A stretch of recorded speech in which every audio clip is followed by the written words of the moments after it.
This meeting is being recorded. It's a design subcommittee meeting of the Concord Middle School Building Committee. I want to call the meeting to order. Thank everybody for joining us this morning.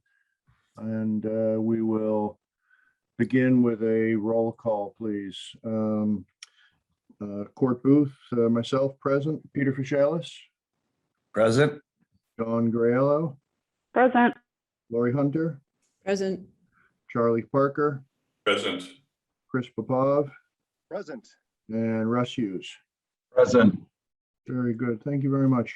We're going to start today with public comments. We've got a few people in the audience. I hope you've seen our agenda and have been keeping current on the larger committee efforts, and would ask for any public comments either with a camera turn on or a raise hand in the participant list. And seeing none, this meeting has no minutes to approve as we've had a bit of a hiatus on subcommittee activity. But I would preface today's meeting with the statement that I'm pleased that we are underway again. I think that this design subcommittee can add to a really essential goal, that being really assuring that the larger committee and in the future the public at large will understand the history, the origin of our ultimate decisions, so that should there be questions about how this project arrived at certain design goals or building configurations, we will have a clear known path behind us that we can speak to, because I think that's going to really help us present to the larger community in the future.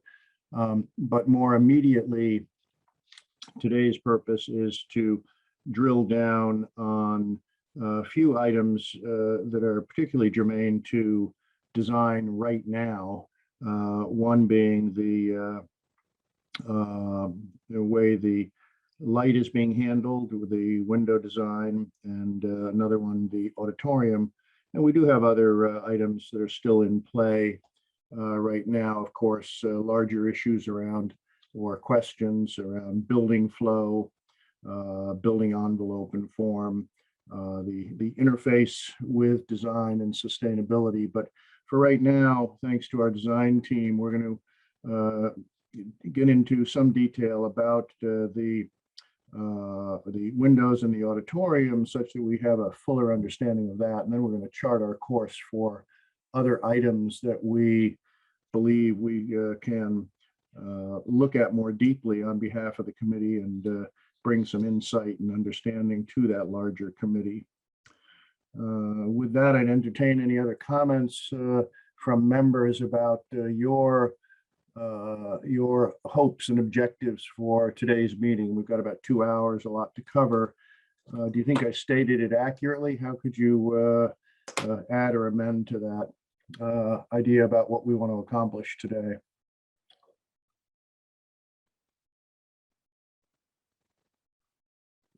I'm getting a visual that maybe that speaks somewhat closely to what we might be able to accomplish today.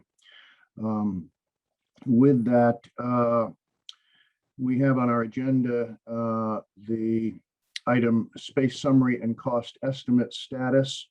And I would ask, is there an update on that very general and significant space summary information that we have in front of us, and how budget is helping us define what's possible? Do we have any new information there to look at, Kristen, that you have been apprised of by the leadership team? What I can do is the last time we shared the space summary was mid-July, and at that point we had refined the gym decisions. And so that really reflected kind of the end cap of the feasibility study changes. As you know, the gym was carried over slightly into the schematic design effort. Since then, I believe Lori had reported out in a prior meeting that we we're reducing some of the teacher workroom space, found efficiencies in the chemical storage area and things like that. So I did in the meeting packet include the updated space summary, where in yellow you had all of the reductions that were made since our March summary in feasibility, and then in blue, those small other chipping away at the teacher workroom and chemical storage. So I can share that on the screen if that would be helpful. I'm And going to ask that you do so simply so that we have that confidence that we did look at it. That's a PDF doc that might benefit from an enlarged group look and discussion right here. So thank you for sharing that. This is what she's referring to, and this came out to you Tuesday night. Take us briefly through it, if you would, Kristen. Thank you. Okay, so I have the Excel open just because it'll be easier for me to zoom in and maneuver. But the blue, as mentioned, are our most recent updates. We had originally for 3 science rooms on a grade level, we had sort of 1.5 science prep rooms, because we were thinking that 2 of the science rooms would be back to back and have a shared prep room. And then there'd be 1 science room that would have its own prep room. And now prep rooms are common and typical in the MSBA guided template. So that's naturally our starting point. Due to how the teachers are planning on teaching and storing everything, and again, with Lori and Justin having gone back to review that, we determined that it would be adequate for the 3 science rooms to all share 1 prep room per grade level. So you see 3 prep rooms, and that's 1 for each of the grade level floors. So the shared ones went away, and we now have 1 typical sized science prep room that will have some of the shared materials for those science rooms, but the 3 science rooms will otherwise house their own materials. Okay, good. Thank you. And then I have a clarification question, I guess.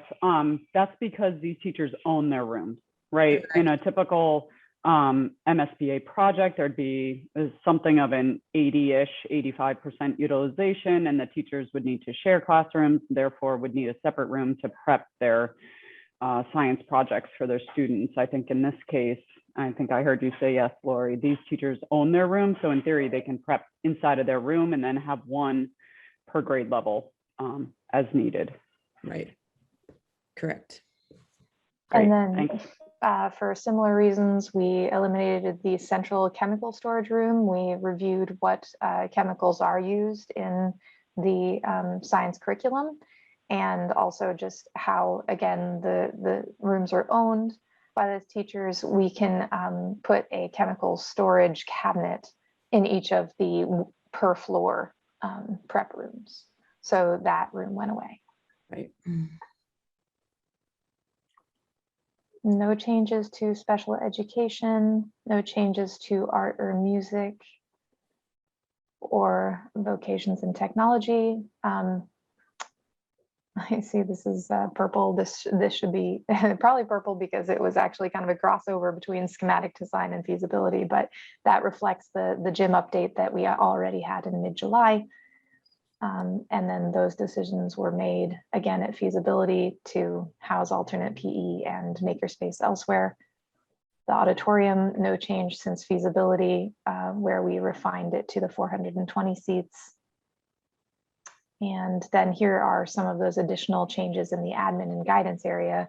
The teacher's mail and time and duplicating efforts will be either in the general office or the teacher's workroom, or a blend as we lay those out. So we removed the space dedicated to that work. And then also, I know Lori and Justin reviewed some of their existing teachers' workrooms and arrived at 1,000 net square feet being sufficient for the new middle school. Does that represent a recent change? I forget, Kristen. That was one made during schematic design. Yep. Okay, so it is recent. Yeah. It is recent. Yeah. It was what, 1250?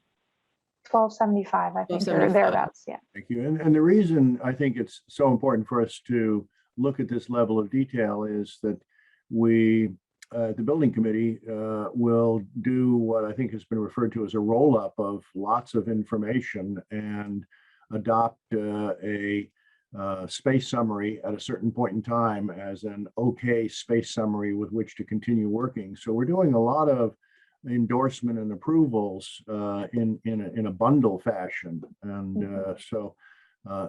taking a look at the detail behind it, the more we do that, the better, so that we don't have it come back in the future to surprise us. And I think this is consistent with the motion that Matt Johnson made to continue to look for efficiencies, I think was the wording. I'm going off of memory, but these are the sort of things that were intended to happen as you start to refine spaces. So yeah, that's my consistent. recall. That was an explicit part of the motion, wasn't it? Yeah, that we approved. Yep. Yeah. So then traveling down, we are now at a total gross floor area of 143,660. That's still using our 1.5 multiplier at this time because we're still working on the floor plan and refinements. So we continue to hold the 1.5. When schematic design concludes, we actually populate these spaces, which are actually what makes up that 1.5. And then we get so instead of backing into the grossing, we actually detail out where we are with the net to gross spaces. And we may arrive at 1.5 and we may arrive at something less, but that happens at the very end because of all of the pushing and pulling that happens in the plan with structural grid and chases and all of that. Mm-hmm. So I did go ahead and take our where we left off mid-July with all the yellows adopted and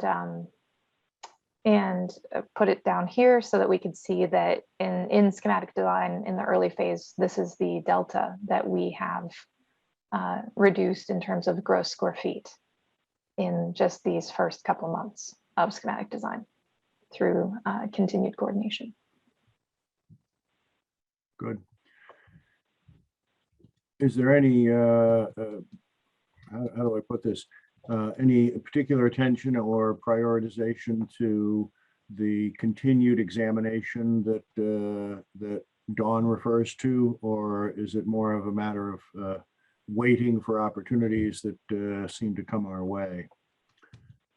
I would say it's a little bit of both because we do, as you've heard, we do go back and talk with staff more, and Phil did some of that early on already to review the spaces in a more detailed level than what we did in feasibility. And so, for example, we had a meeting with the special education, one of the special education leads, and so we could confirm the square footage of that room, and that one is in fact confirmed at its size. So we continue to look into these to make sure that the counts are correct, quantities and sizes, but we don't expect any large changes. You know, we'll continue to look at storage. Cafeteria storage is still being reviewed, and I think the medical suite we might take another deeper dive in are some of the bigger ones, but just to make sure when we have that laid out, it's all correct. Thank you. Questions, comments from committee members, please.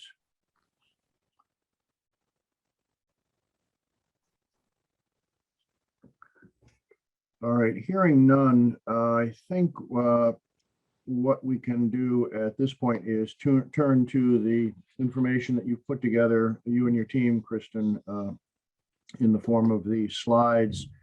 And I preface this with the question, would it be best to take us through it quickly, beginning to end, and then go through it again slowly? Or do we want to plot our way through it very carefully once? Do you think there's one process better than another? I am going to invite our Ewing Cole partners to provide feedback on how they feel it would be best. All right, because key for today is any and all discussion that the subcommittee believes necessary. So I want a process that really enhances that opportunity for us. My instinct would be to go through everything quickly so that you see the breadth of the material and we aren't asking questions that will be answered later. Because I do feel like that can be the one consumer of time. So if that sounds okay. If there are no objections, let's be aware we're going to be nimble the first time through, and then it's going to necessitate a second time through where we go through it with care, and we open it up at each slide for questions for the kind of understanding that we're seeking. Or I realized I probably should have asked to say thank you to Lori and Justin for working with the design team on that space template and you know, looking for efficiency. So I'm very appreciative of their time, their teacher and leader time, and you know, looking for ways to make reductions. So I'm realizing that we didn't really, and maybe I've said thank you before, but publicly want to thank them for going through each of those spaces before we move to the design. So sorry, I'm a little late, but Thanks. I Yeah, realized. we actually walked Sanborn with a tape measure a couple Yeah, weeks ago. I know it was not an easy task. It never is. And I'm just keenly aware of the process to make reductions. So thank you to you, Lori and Justin and his team. So, and the design team working together. So. Yeah, absolutely. And we've got some unnamed school employees in that mix too. Who Yeah, have many. Yeah. put in Exactly. Yeah, good. Thank you. All right, so I'll have you cue us up then, Kristen, please.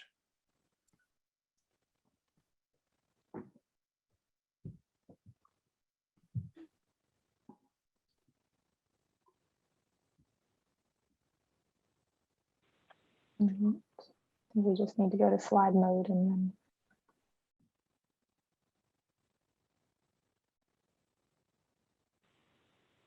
Hi, everyone.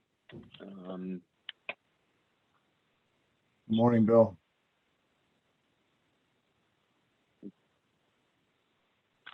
Okay, so we can jump in, and these are the floor plans. Bill, just for newcomers to the audience, maybe the public, just introduce yourself, please. Oh, hi, I'm Bill Tomaszewski with Ewing Cole, also here with Keith Fallon and Saul Jabawe. Thank you. We are partnered with SMMA on the design team. Right, good, thank you. So these are the floor plans that we presented at the previous full building committee, and we've included them mostly just to get your input. There's no updates in this specifically. Sorry. So we can flip through and certainly come back with any questions or comments. I just want to get everything in front of you so that we can have a good conversation. So again, this is the ground floor with the main entry, coming into a lobby space, cafeteria, auditorium, and classrooms, all on the east side of the building. That east side stacks up, so there's 3 teams per grade, and then some off-team classes on that. Above the media center and the auditorium, or the administration, is the art and the world language classrooms, all clustered here together. And this was an efficiency realized in advance of that, the full building committee. And then the lowest level plan, very similar to the one above.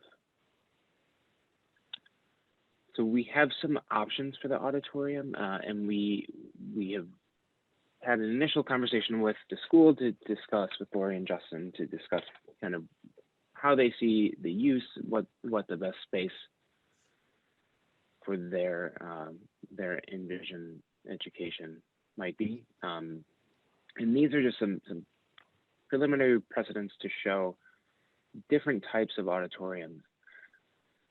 We will present, you'll see later in 2 slides, we're presenting a sort of hybrid black box option, which has retractable seating that you can see here.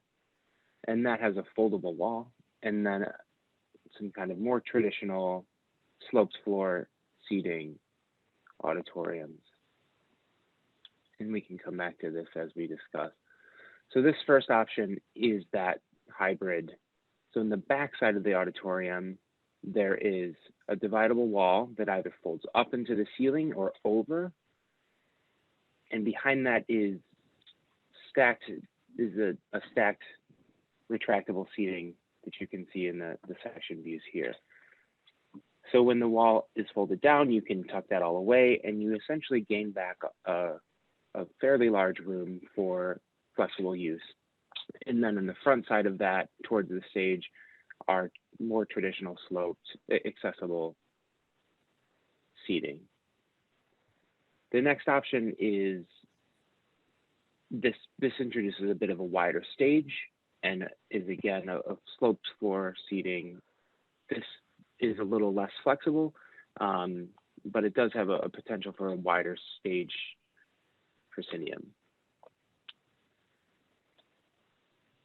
This configuration is deeper, so that the distance from the furthest person in the back is farther, because we will still maintain good sight lines, but this has a chance to maybe buy back some space underneath that tiered seating. That's hopeful. But again, good. It's just a different configuration of seating, but all within the target square footage and maintaining that seat count of 420.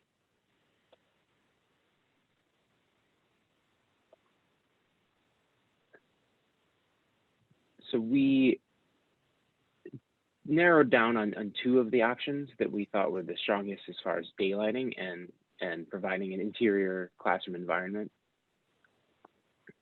which were these that you saw from the exterior and then now from the interior. And again, we really want to drive that we're thinking about this, how a classroom feels. We're maintaining optimal daylighting and also ensuring we're providing students with chances for relief to look out. We feel that's very important.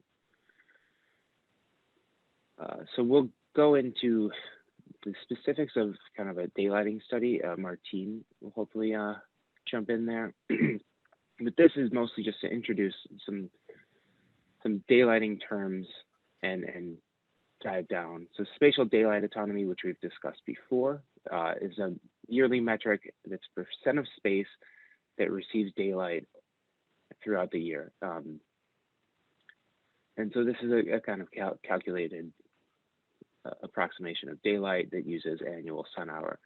The annual solar exposure is essentially related to glare, and that's when you have too much daylight.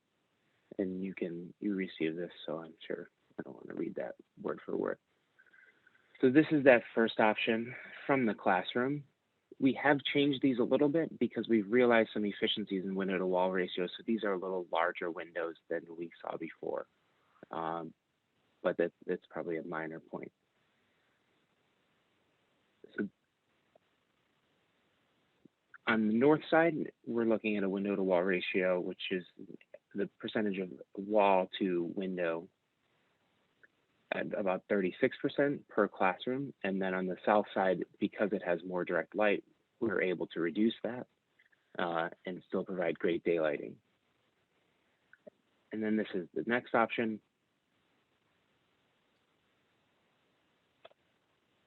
And this actually carries the same amount of glazing on the north and the south. And then you can see here in the analysis what happens with the spatial daylight autonomy and the glare. Martina, I don't know if you want to jump in. Sure. So, I mean, obviously the ones to, oops. Sorry. No, it's come up on a different screen, sorry. So we've analyzed actually without any sunshades, exterior sunshades, without any interior light shelf, and then with. So what we're seeing here is the optimal solution that would have both the exterior sunshade and the interior shelves. Oh, there we go. You got the first, yeah. Yeah. So that's without. And what happens with that, if you look at the SDA, which is sort of looking at the amount of daylight, of course, there's a little less on the north, but it's still above 50%, which is really good. And then on the left is design option 1, and on the right is design option 2. Design option 1 has more overall than design option 2, both on the north and on the south. But the issue a little bit, if you go to the glare, there's no glare on the north, which is really good. So you get a little less daylight penetration deep in the classroom. However, there's no glare. Where on the south, of course, you're going to have glare. And so I think what we want to look at here is then when you move to the scenario 2,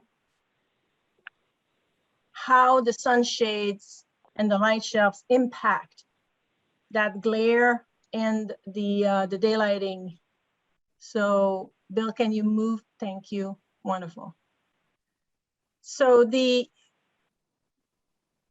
south classroom don't have interior light shelf here. They have exterior sunshades, and you know it slightly reduces the sunlight penetration depth, but it's still plenty. On the north side, the daylight, the light shelves, excuse me. They provide for some improvement, but it's not as significant as we expected. And then on the glare aspect, the sunshades do improve a little bit. So one thing I would like to bring everybody's attention is the lead criteria requires that the ASE, which is the glare metric, it has to be 10% or below. So right now, design option 1 has too much glare. So there's some fine tuning that needs to happen there. And sometimes people address this with shades, obviously. So that gives you a little bit of an idea. And then the scenario 3 looks at on the southern classrooms, we look at both exterior sunshades and interior light shelves. And there again, the glare is, and of course there's no north classroom here because we've already looked, we don't put exterior sunshades on the north. So we've already looked at the option with the interior light shelf in scenario 2. So basically here, the light shelves do help a little bit on the glare, but they don't impact, again, they slightly impact negatively impact, actually. It goes from 90% SDA to 88% SDA. So the light shelves do not specifically add a lot of daylighting penetration in the room, but they do help a little bit of the glare. And so our and that's a lot for you, I'm sure, to kind of absorb here, and you may want to go back and through the PowerPoint and look at it after. But what we take out of this is that some of the highlights, some food for thought here is the fact that the clear story in the design option 2 does not provide as much benefits as we expected. And it may be better to look at some kind of a fine-tuned option of design option 1, where there's a little bit less glazing, a little bit more wall, versus having to put the clear story in design option 2. So that's sort of our take from this at a high level. I know there are other design decisions that are impacting this, but that's sort of the take. And both of those options provide for enough daylighting to make basically to comply with the LEED V4 daylight criteria at 55%. So I just wanted to bring that out here. You know, both Thank you. bring M-pole daylighting. But thank you, Martine. We know we'll be coming back to this one and dive into it with the group. Thank you. Yeah. And the clear story, you know, it's a sort of a trade-off of optimal spatial daylight autonomy and a reduced glare, which is one of the major benefits of the clear story. I'm going to turn it over to Saul now. Thanks. Yeah, basically, we want to talk about some of the ideas, drive envelope. Clearly, there's a budget factor here, and the budget sort of we are agreed on, and we're following is 25% glazing and 70% masonry. We obviously are working to meet the energy performance again with the same ratio of 25% glazing, and the next one is create an experience for the students and the teacher, and that's both an interior and exterior experience. Imagine a building envelope that fosters a sense of joy. I think that easy to, I would say it's easy to forget that with all the issues that we are kind of dealing with in terms of cost and budget and performance. But we are building a school for a middle school, and it's very important, and it was one of the important missions of the program. We want to design a building that's a welcoming human scale, and it's not too monumental, and a building that the town can be proud of.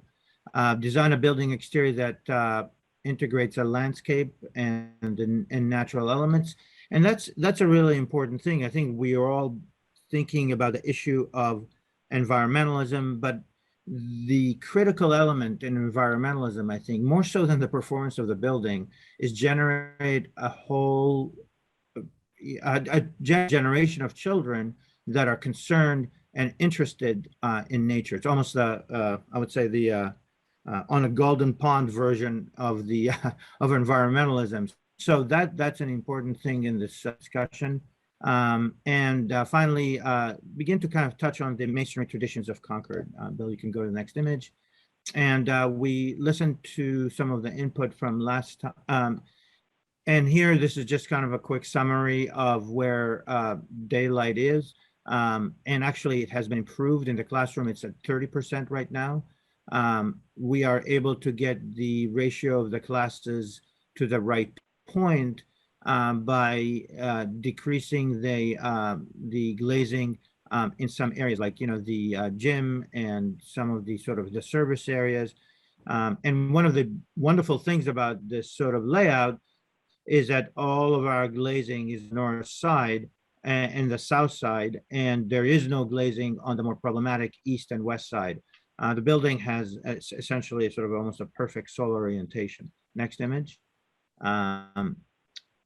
So last time we talked to the group, to the larger committee, there's an issue of sort of warmth. The building, we were not using a red brick, we were using a gray brick.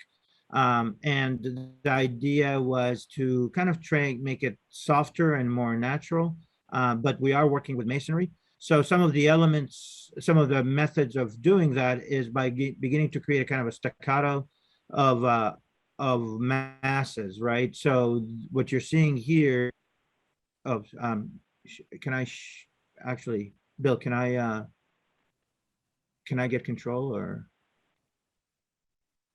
Lori? I think he has to unshare. Okay. Bill, can you unshare so Saul can have the screen? Okay. Try it now, Saul. I got a message. Bill, can you share the screen again, but give control?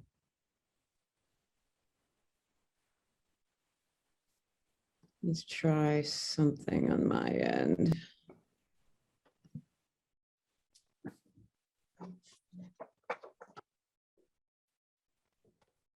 I changed a setting, Saul. Can you get to it now? Um, I don't know if that's gonna help. No. Bill, why don't you just kind of, so starting from the right to the left, there is, it's hard to read from this elevation, but there's a lower mass of the building that relate to the lockers and to the music classrooms, with a larger mass that goes behind it with a taller gym and a taller auditorium. That low mass continues through to the sort of administration area and to the entryway. Behind it is the lobby that brings together, that welcomes all the students and distributes them to the stair on the left and the classroom wing. One of the things that we're doing, and I think we discussed that previously in a visioning image, is we're beginning to kind of break down the masonry wall a little bit and soften it. We're talked about it as almost like a mist, as the brick begins as sort of a terracotta color, which is very familiar in a lot of the buildings in Concord, and moves up and it becomes a lighter white brick. Next image. And you can see here the sort of the distribution of the masses. And we're using 3 colors of brick, terracotta, white brick, and a sort of a slate color brick that begins to kind of speak to the roofs and some other elements in the walls and in the sort of like garden walls and site walls in Concord and Massachusetts. To the right are the 3 masses that we talked about. You can see here the entry canopy as it aligns with the path that leads to all the buses. And on the in between that and the classroom is sort of a sloped amphitheater that kind of connects the student to the sort of the spaces, the outdoor spaces that relate to the forest in the back. And the left is the classroom volume with one of the window patterns that we showed. In the back, you can see, and by the way, here you can see that where some of the sort of efficiencies of glazing happen in the gym and in the auditorium, in the music areas, and in the locker room areas. And if you can go to the next image.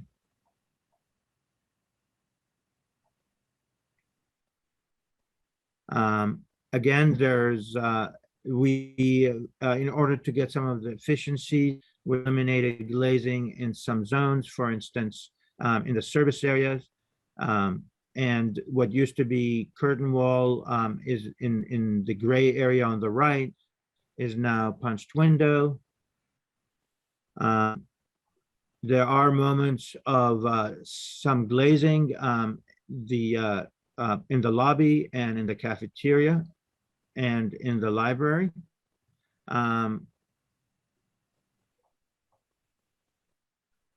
But you can also see the opportunities for those, what I would say called forced edge learning spaces in the south side.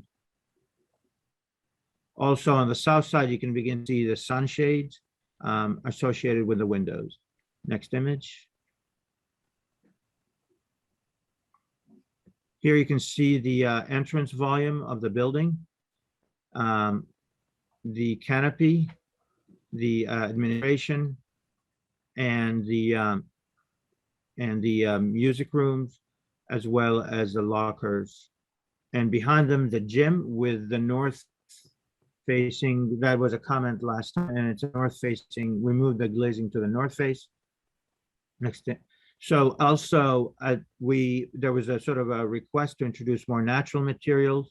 And in here, in the sort of lobby area to cut some of the glazing out, we introduced a wood look either metal panel or wood look phenolic panel.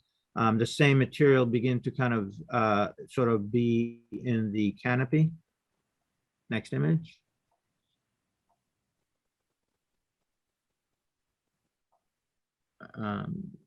Again, I think we can skip that. We talked about that.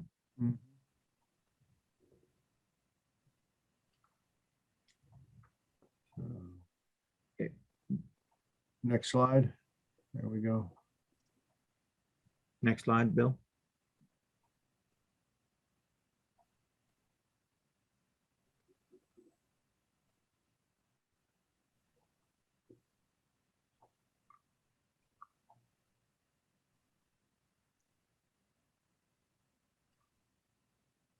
This is a view from the parking lot. And, you know, it's interesting, the importance of breaking down the scale of the building begins to be sort of evident here. And the importance of the sort of the green space between the two buildings where the canopy is begin to kind of begin to show, because otherwise this would have been a very long continuous wall. Next image. A more detailed view of that sort of public set of spaces. And we think that sort of modulation of the brick begins to soften what is a very sort of hard material and hard set of surfaces. Next image.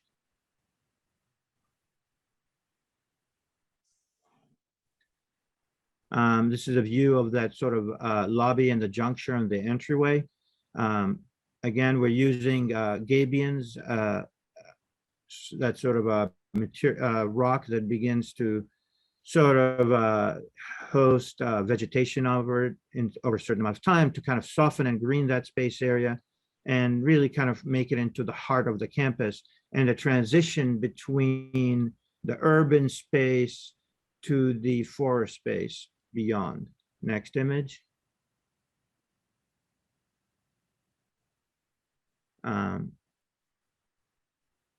And here you can see sort of the entry space in relationship to the classroom space. Next image.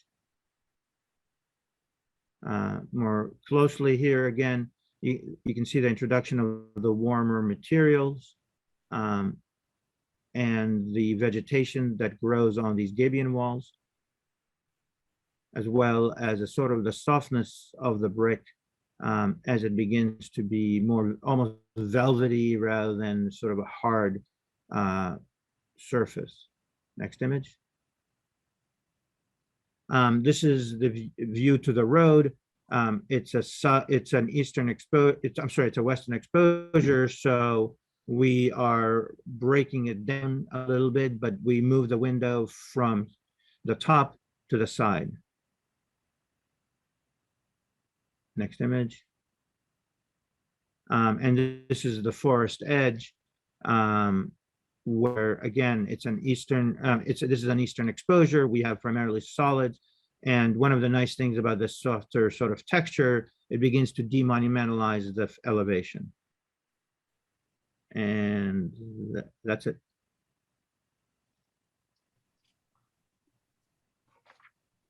Good, thank you. Thank you.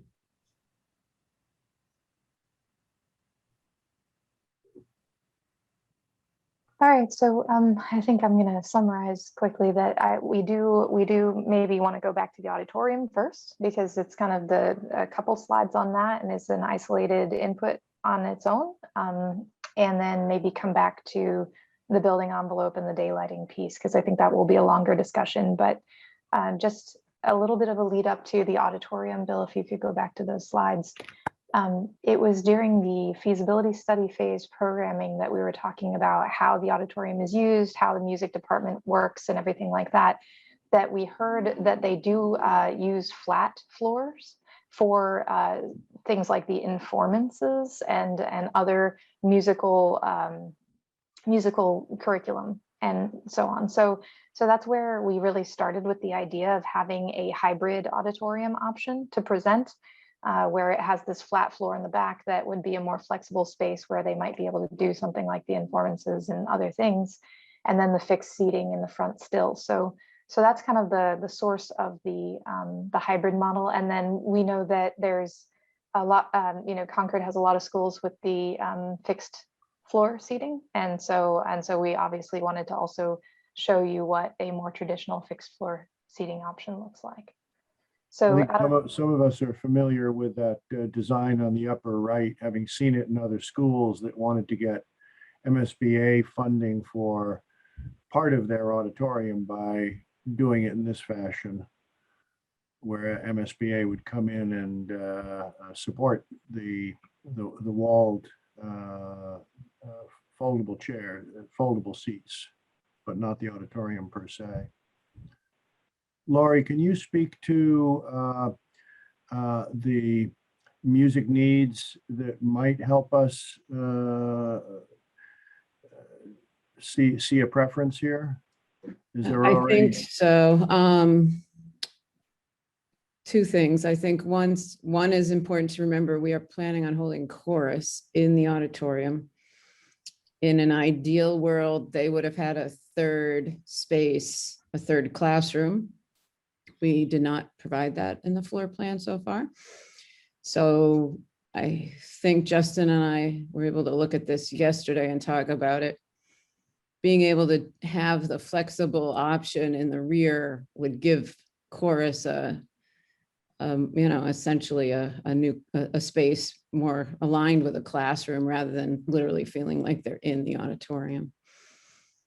The other thing we talked through yesterday was the multiple ways we use the auditorium. There are definitely, as you've heard, large group events where we want the 420 seats, but there's also a lot of smaller events that might be too big for the team commons, but a black box-ish kind of space could be a nice middle ground between the team common and the large stage. So we were pretty drawn to the flexible ideas, but clearly wanted to talk it through with all of you as well, because it is a change. I know for me at first, I was like, oh, that's not what I had in my head. And the more I thought about it, the more I got enamored with it. So that's where we are. Is the cost and maintenance of that kind of substantial partition a significant factor for us to deal with? Here's where I might look to Dawn and Kristen. I don't know. Yeah. And is that the first question to ask about this split design? I think we would want to, we definitely want to, if the design subcommittee and the school department have an interest in this programmatically speaking, and it would enhance the school's function and the education, then I think we should explore it from a cost perspective. Schematic design is our last opportunity to kind of test out different methods. So we would put in the cost estimating documents. We'd test out the different ways that the operable partition would work. We'd put in different options for the seats. This is really our best opportunity to have a professional estimator look at both and advise us. So what we're looking for is more what you would want as a basis of design, and we can work with the estimators to see what the delta is.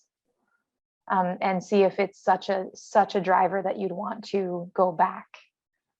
But again, we do try and keep what's educationally preferable in the basis of design. And then I don't see it being cost prohibitive, but it may be slightly more costly, and we understand you'd want that quantified.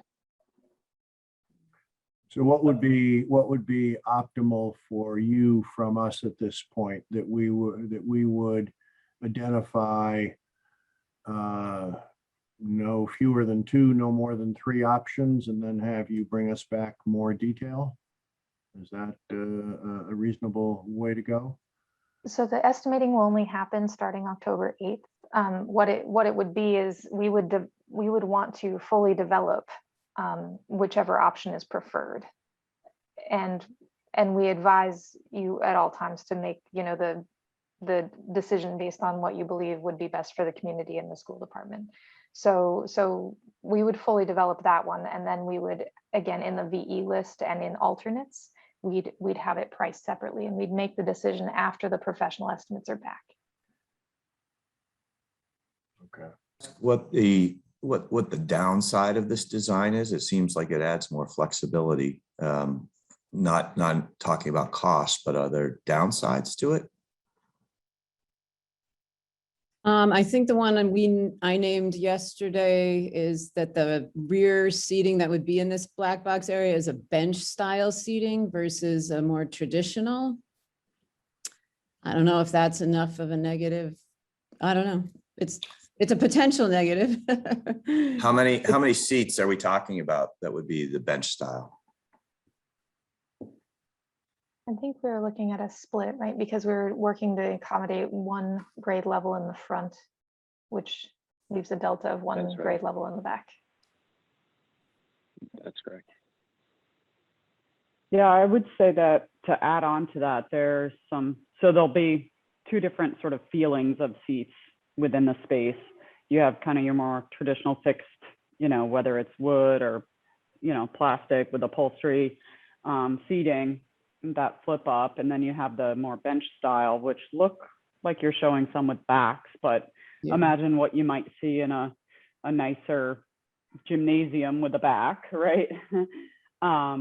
I have questions about accessibility, how that would work, because you need to distribute your accessible seats, and I'm not sure how that would work in the back from a accessibility standpoint.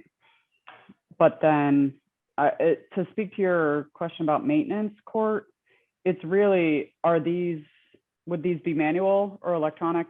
I would assume the operable, given the height, would be an electronic, so it's going to have a driver, and Right.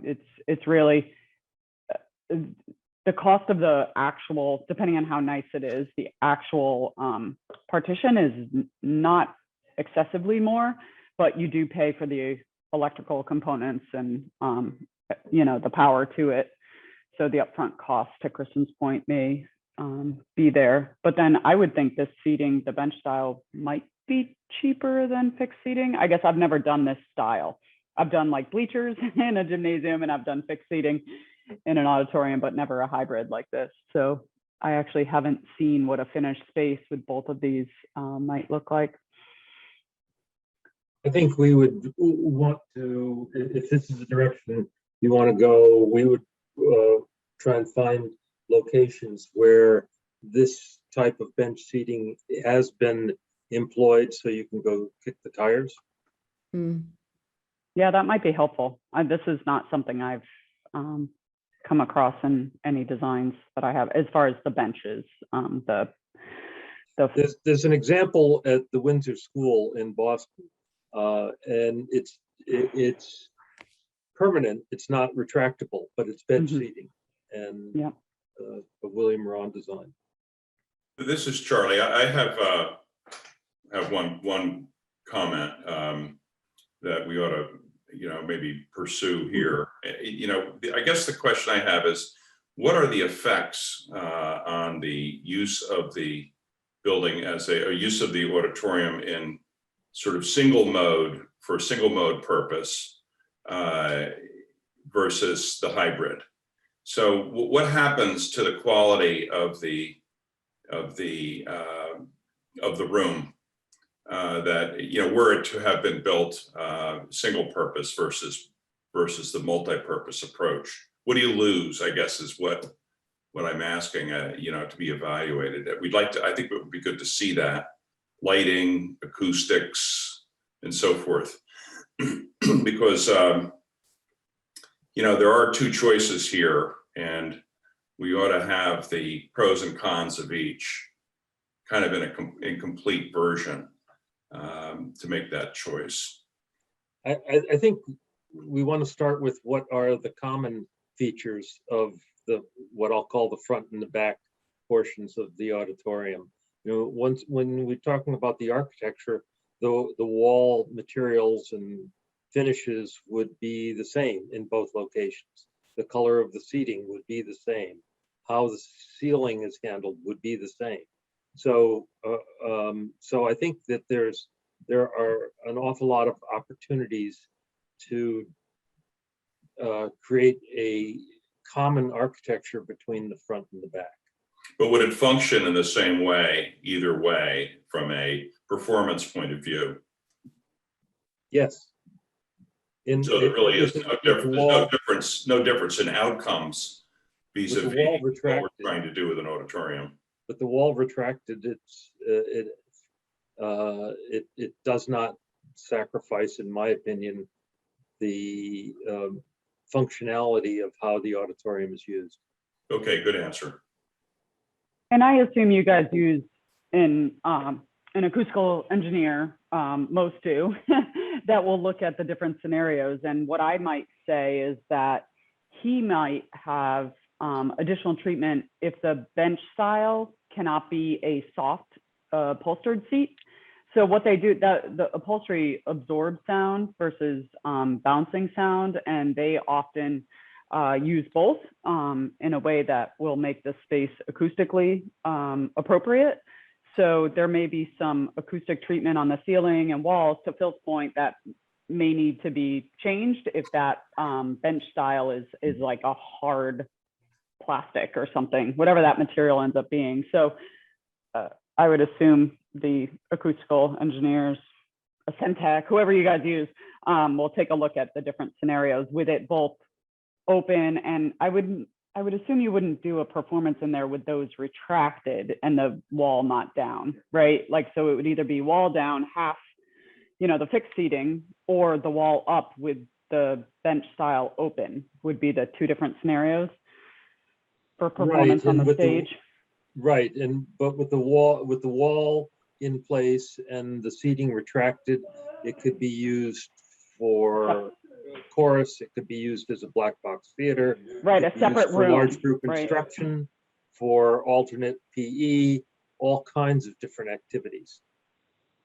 We might have some seemingly minor issues with this as orchestra. We've got 80 chairs that now need storage immediately proximate to this. So some of those details get folded in also, I would imagine. The discussion right now assumes, perhaps to some people, that we've abandoned the traditional seating, but that's not in fact so. I think everything is still in play. And I think, Charlie, you really get to the crux of it. The way I heard what you're saying is exactly what are we compromising with the traditional theater auditorium in order to accomplish the dual purpose efficiencies. Lori had to step out for a minute, but I think we have a question about where the orchestra would intend to practice right now and not perform. That's different. That's going to be in the auditorium, we know, but where would they practice if they didn't have this retractable? Because that is a known right now, because I thought she said chorus. Yep. Did I misunderstand?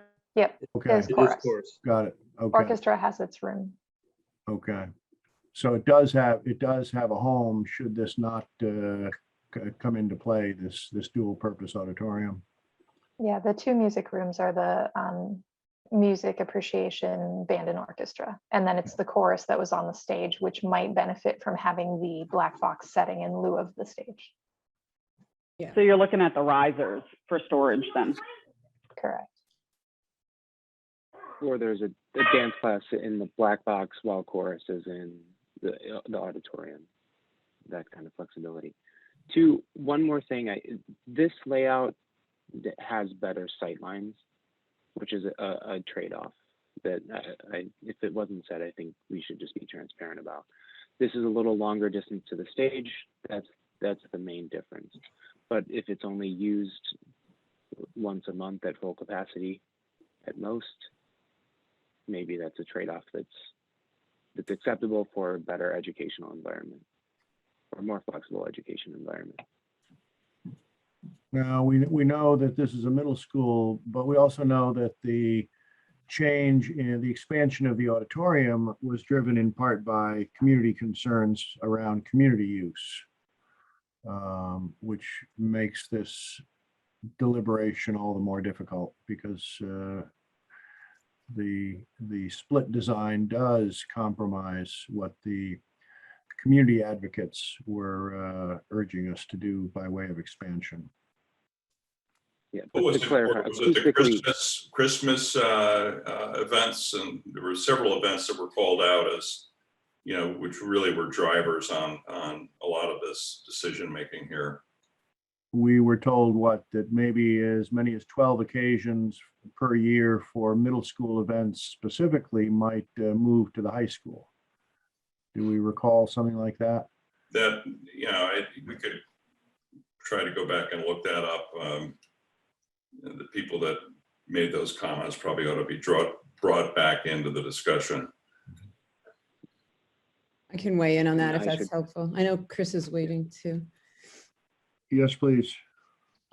Just quickly, the events that are currently at the high school, I think in some perspective may be slated to stay there. It's when they mix grade levels together at the concerts. The bigger driver that you heard the most about was the annual musical. That has been at the Sanborn Auditorium, and I think you've built in kind to that now so that it can remain. I do wonder if there'd be questions about compromising the environment of the musical if we went to the black box in the back. I'm not sure of that, honestly. This is also new to us. The concerts, the mixed grade concerts, I suspect, my gut, just having been in new buildings before, I suspect that may get modified in approach so that they stay at their new school. Because the way they do it now, the reason for going to the high school is so the kids can watch each other. If we pull the kids out of the audience, 420 may be adequate for parents. So I think that may or may not evolve. It's hard to be sure. The musical is the driver you heard the most about, the annual musical. I think seeing it would be very helpful. So if we could. Yeah.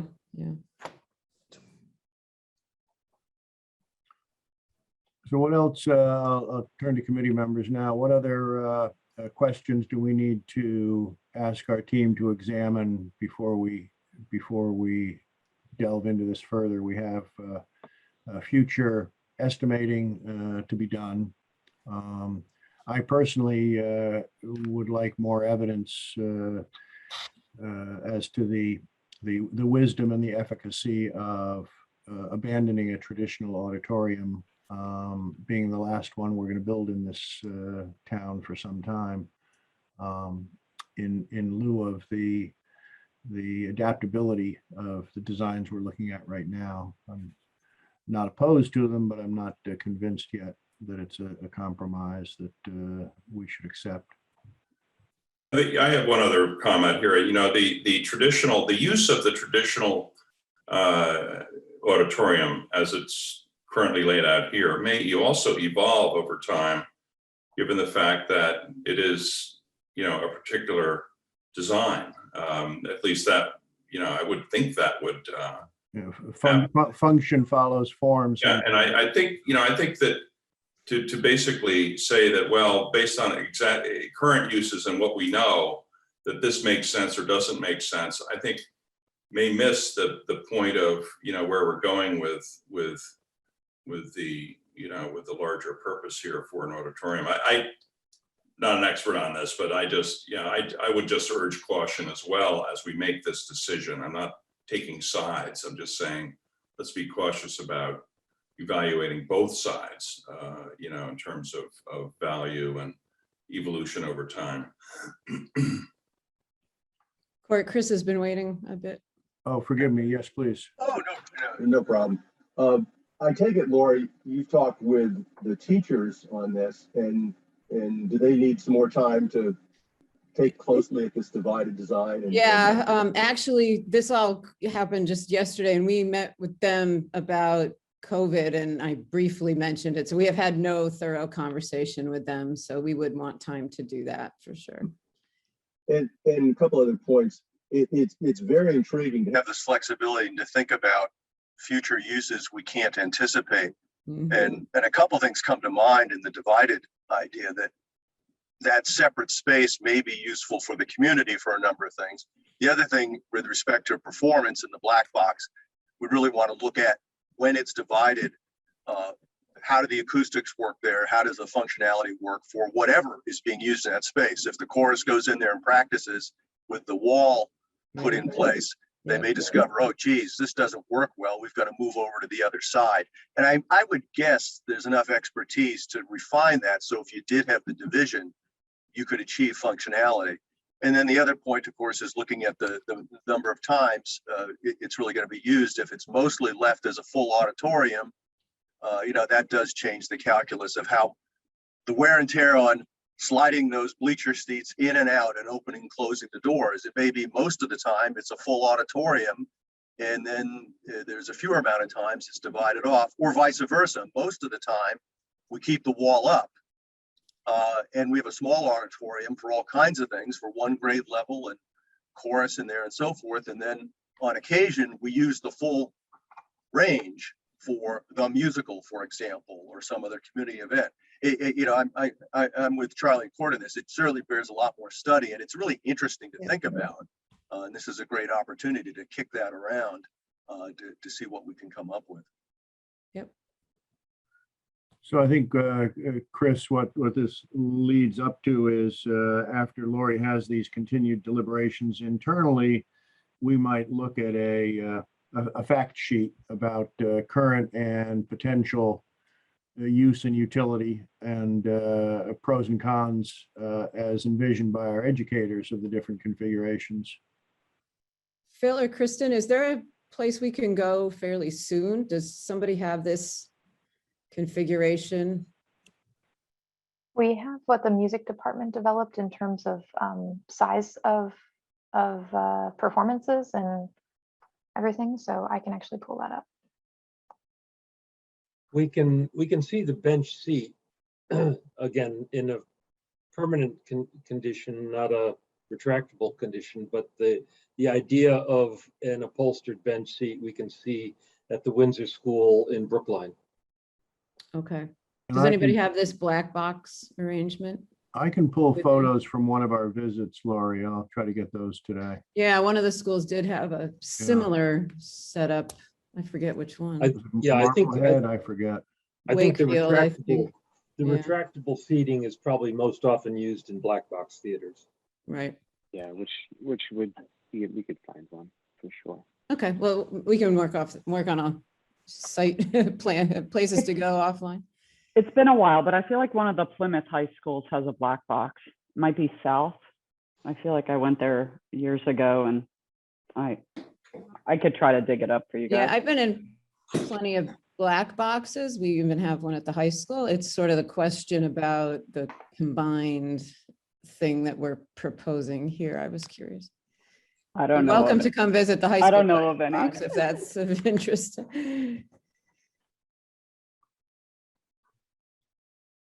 All right. Anything else on auditorium? Anything else in terms of facts to deliberate at this point? Or I just want to thank the design team for bringing us options that I Yeah. didn't know were even possible. So appreciate that. And just real quick, I think we're still with square footage is a comfortable amount and the number of seats. We're going to be working with those parameters, however we configure this auditorium. Is that about right? I think so, Chris. Okay. Yep. That's correct. So we would be looking for this decision within, I would say, no later than September 10th, so that we have 1 month to get the documents developed to be estimated appropriately. Okay. so Kristen, we can look together at our meeting dates and determine when design subcommittee can pull together again in a way that makes sense. And just to be clear, so we come back with all the right information, we're looking for number of times or uses for the full 420 seats and for the half, or for the 2 spaces. So is that one item? And then the other item is just photographic precedence for black box and smaller fixed seating auditoriums? I think we're hoping for some level of site visit somewhere, which Kristen, you and I can brainstorm offline, and Phil, there's. And maybe also just numbers of what the backspace would be used when we talk about chorus and practice and, oh geez, overflow for some PE event or something else. Maybe we can come up with some numbers of what would be the demand for the rear space with the wall up. and what it might relieve elsewhere. Yeah, exactly. So thank you for it. And I will certainly meet with the music staff before we talk again. I think we should, Kristen, it looks like Hussey does retractable, so they may know of local hybrids or local places if you reach out to the Hussey rep, because they do fixed seating and bleacher seating, and they, you know, so reaching out to a few seating reps, they may have a handle on if anyone has done this sort of hybrid before.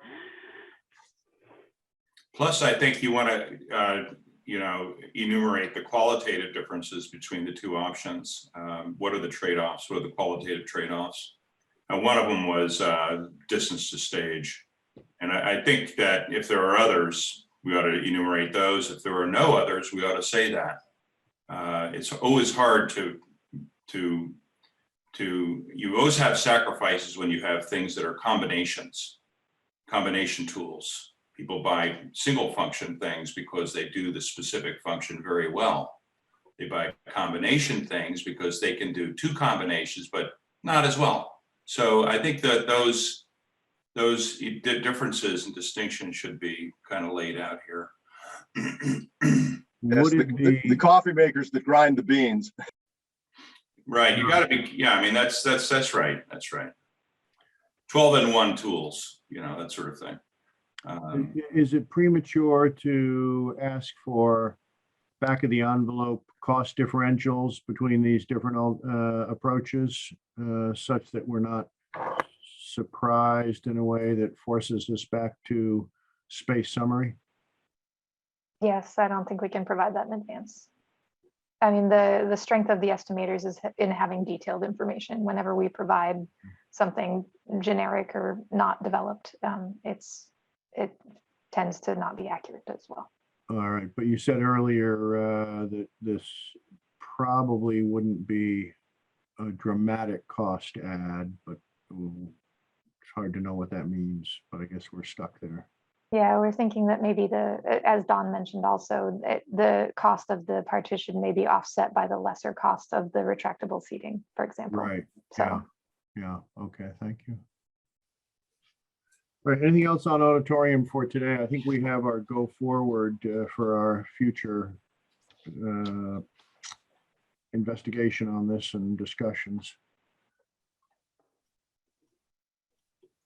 All right, should we turn then to the windows and the daylighting and begin with what our instructional objectives are vis-a-vis daylighting, and then get into the building considerations around same.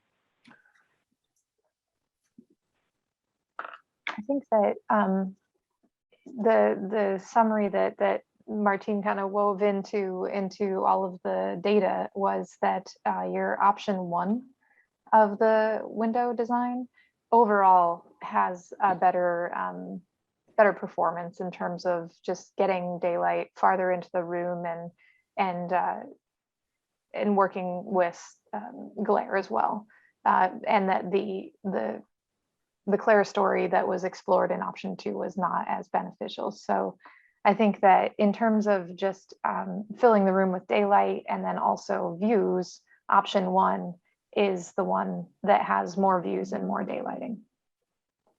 Quite simply put. Kristen, can I ask a question when this was modeled? What day and time of year?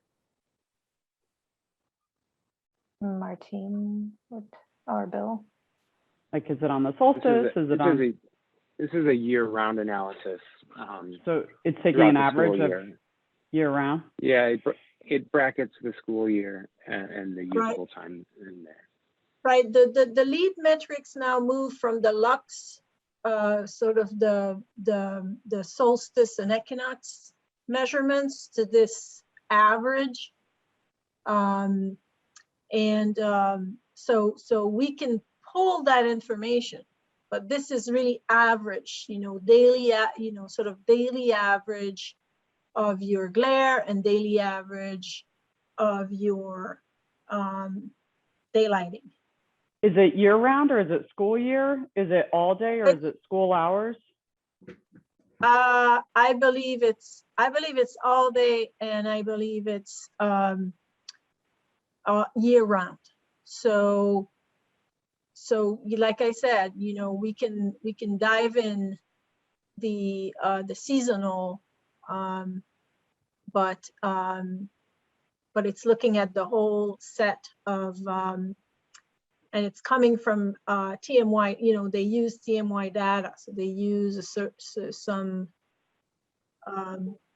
preset, but not preset, but weather data. They use a calculated value that's predetermined. A lot of the models do that. Basically says for Concord, this is the number that the model uses. It's not like somebody has to make it up and say it's Tuesday or it's 3 days or whatever. It's kind of there. Right, and it's you know, regional or local. They're national data files, but they have, you know, they will apply the regional local location. That's right. That's the way they do it. Yeah. Okay, I guess my point is there's quite a bit more sunshine in the summer when there's no students in the classrooms. So to use year round is. Yeah, it would skew the information in terms of its relevance to us for middle school. But that would mean the whole lead thing is all skewed. I mean, you can only go by what you have. We have numbers from lead that talk about 55% and 75% and points for this and points for that. And it all ties back to these models, which have pre-calculated values. So I don't know how you would make those adjustments beyond what you're going to get out of these models. Or well, are we going for the lead point? No, I don't think we're necessarily going for the lead points, but I think lead provides an indication of what, you know, has been researched and is determined to be a good practice. USGBC and so forth. I mean, stuff is studied to death, and you know, the lead numbers are based on a lot of analytics that go well beyond you know, somebody's thought about what might make sense. So you're right, Charlie, and from the Sustainable Subcommittee recommendation, that was the path that was recommended with that 55% goal. But the one other thing I want to bring up about the summer is that, in fact, we have to account for the shoulder seasons, which are, I mean, the school is not occupied much in the summer, which is from July to mid-August. It's not that long of a time. If you think about coming back in August all the way to November, and, you know, February, March to, I mean, obviously the winter is always, you know, more cloudy and you know, we have less daylight, but there's still a lot of days in the shoulder seasons that is, you know, part of school schedule that would probably be reflected in these numbers that you see here. And I think that's why LEAD went to that metric versus these. I kind of compare it to what LEAD had before, was more of a peak load look at things, or peak daylight look at things, and now they're looking at an annual, you know, a more sort of daily based over the year average. All I can say is I'm very pleased that you've done this, and this stuff is extremely helpful. I have one question about the ASE on the South Classroom under Design Option 1. Have we, or have you pulled out all the stops in terms of glare reduction and all the tools and the sort of in the toolkit for Option 1 on the South side? So right now, what there's, you know, there could, like I said, there could be some fine tuning. I mean, Option 1 is the one that seems the most performing, and we have both. I mean, if you look at scenario 3, we have both the sunshades and the interior light. Now, for the interior finishes, we're using the, the standard, which is 80% ceiling, 50% wall, and 20% floor. So there could be some fine tuning. The walls are usually at that level because they get covered with stuff. You can paint them white, but people put stuff on it. So there's some fine tuning that could happen. We're in schematic design. So we're going to be working, the design team is going to be working together to fine tune those sunshades, those light shelves, the glazing aperture to really take care of that glare. That's the work that we need to do.